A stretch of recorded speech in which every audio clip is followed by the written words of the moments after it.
एक बार फिर लांडी railway station की खूबसूरती और मैंने चलती ट्रेन से इन साहब से क्या पूछा और साथ ही आज हम रेलवे स्टेशन किसको रिसीव करने आए हैं, देखें आगे इस वीडियो में। अस्सलाम वालेकुम। आज हमें लांडी रेलवे स्टेशन जाना है। गाड़ी से कपड़ा उतारा और गाड़ी को थोड़ा साफ किया। गाड़ी को साफ करने के बाद गाड़ी को रिवर्स करके लगाया और फिर घर आकर बाइक की चाबी उठाई और बाइक को बाहर निकाला। मैं बाइक पर जाऊंगा और वालिद साहब गाड़ी पर, क्योंकि वापसी में मेहमान गाड़ी पर आएंगे। खैर फिर वालिद साहब गाड़ी में बैठे और मैंने बाइक की किक मारी और हम रवाना हो गए लांडी रेलवे स्टेशन की तरफ। स्टेशन पर पहुंचकर बाइक को खड़ा किया और वालिद साहब ने गाड़ी को रिवर्स करके लगाया और ये देखें लांडी रेलवे स्टेशन की खूबसूरती। और इतने में मेरे बड़े भाई शाहिद भाई भी आ गए और फिर वालिद साहब ने कहा आप दोनों जाओ, जाकर मेहमानों को रिसीव करो, मैं यहीं गाड़ी में बैठा हूँ। जिसके बाद शाहिद भाई और मैं प्लेटफॉर्म की जानिब चल पड़े। और जरा ये देखें कि कितनी गंदगी है यहाँ, और ये जगह भी रेलवे की हदूद में आती है। अच्छा, लास्ट टाइम जब हम मेहमानों को रिसीव करने आए थे तो वो उस साइड से आए थे।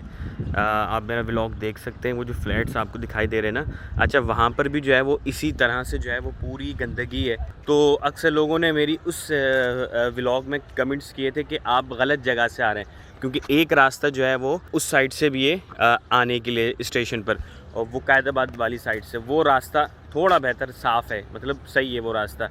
तो लोगों ने कमेंट्स किए कि आप गलत रास्ते से आ रहे हो। तो भाई रास्ता तो रास्ता होता है और सफाई निस्फ़ ईमान होती है, हर जगह की सफाई होनी चाहिए और रेलवे हुकाम को चाहिए कि ये जगह भी जो है वो साफ़ करें, क्योंकि यहाँ से भी शहरी आते हैं मेहमानों को रिसीव करने, तो इम्पैक्ट अच्छा नहीं पड़ता।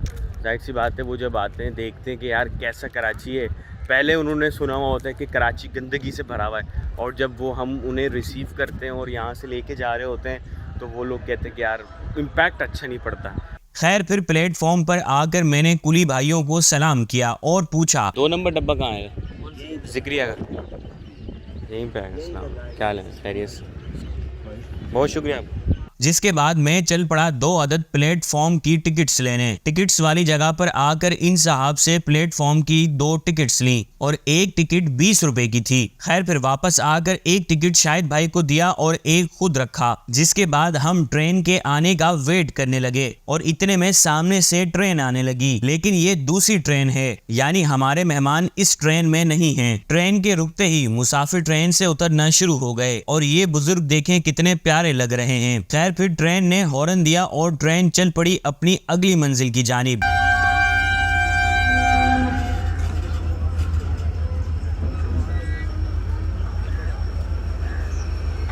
इस ट्रेन के जाने के बाद फिर शाहिद भाई और मैं गपशप करते हुए अपनी ट्रेन का वेट करने लगे। और आज जो हमारे मेहमान आ रहे हैं वो हमारे मामू और उनकी फैमिली है, जो कि उम्रे की अदायगी के लिए सऊदी अरब जा रहे हैं। फिर इतने में हमारी जिक्रिया बहाउद्दीन ट्रेन भी आ गई। ट्रेन के डब्बों पर नंबर नहीं लिखे हुए थे, तो मैंने ट्रेन में मौजूद एक साहब से पूछा ये नंबर कौन सा है? कौन सा नंबर है? 4। फिर हम भागते हुए 2 नंबर डब्बे की तरफ आ गए और मामू के साथ मिलकर उनका सामान उतरवाया। सामान उतारने के बाद मामू से गले मिला और फिर हमने मिलकर सामान उठाया और चल पड़े अपनी गाड़ी की तरफ। गाड़ी के पास आकर सामान को रखा और मामू से वालिद साहब ने मुलाकात की और शाहिद भाई ने सामान रखने के लिए डिग्गी खोली और फिर सामान को अंदर डिग्गी में रखा। जिसके बाद मैंने बाइक निकाली और मामू को बिठाकर घर की जानिब रवाना हुआ और बाकी लोग वालिद साहब के साथ गाड़ी में हैं। और बस 10 मिनट्स की राइड के बाद हम घर पहुंच गए और साथ ही वालिद साहब भी पहुंच गए। फिर वालिद साहब से मैंने गाड़ी की चाबी ली और डिग्गी खोलकर सामान निकाला और माशाल्लाह से हमारे मामू कल ही उम्रे पर जा रहे हैं और हाजी भाई तीनों बैग एक साथ उठाकर ले गए और बाकी बचे एक बैग को मैंने निकाल कर बाहर रखा और डिग्गी बंद करके गाड़ी को अपनी जगह पर लाकर पार्क कर दिया और बैग उठाकर घर की जानिब चल पड़ा। ओके, मिलते हैं किसी नेक्स्ट व्लॉग में। अपना बहुत सारा ख्याल रखें। अल्लाह हाफिज।